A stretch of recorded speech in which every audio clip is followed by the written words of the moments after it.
Swami Prabhupada or Guru. I suppose that's normal. And for people that don't understand, a Vedanta is just teachings based on the Vedas. Vedanta is the oldest, probably the oldest mystical religion in the world. I don't know, I guess Egyptology goes back maybe a little bit earlier. I'm not sure. They were contemporary ones, 3,000, 4,000 BC. But the Vedas are the oldest, I would say. I like to think of them as living scriptures because certainly they're still alive. You can still read them in translation or in Sanskrit.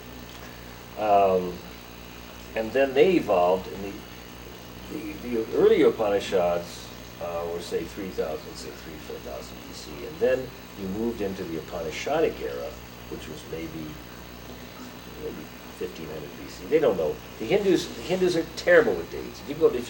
If you read, for instance, Chinese philosophy, you know when Li Po wrote, you know when Li Po, the 8th century, like he was kind of like a Buddhist, not a Buddhist, I would say like a beatnik of back in the day. He was. Well, there were a lot of beatniks, that wine and poetry was often their life.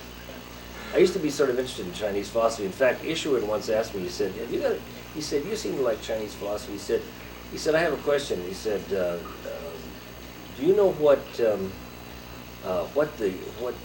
the emperor, whenever he had to make a decision, why he faced south? And I said, no, I don't. But he said, well, do you have a book on it? And I said, yeah, I do. So I looked it up, and I looked at this book, and then there it showed. The emperor had to make this, and he faced south. I sent it to him, and I never got the book back. But I never did really find out, except it must have, maybe it had something to do with magnetic currents from the north. Yeah, and plus the emperor was really chosen by God, so he was coming from the north to go out. That possibly is. That could it's like yoga, like when they do the asanas, and why do you face, somebody asked my teacher that once, well, why do you face north when you do this? And it's like, well, you would never turn your back to the enemy. Yeah. So depending on who the enemy was at the time, some schools go to the north, some south. Yeah, I've heard that you face your bed, you have the head of the bed, you face the north. So the Upanishads, or this was the the Upanishads basically means sitting near devotedly. That's one translation. And Vedanta means the end. Anta means the end of the Vedas or the Upanishads.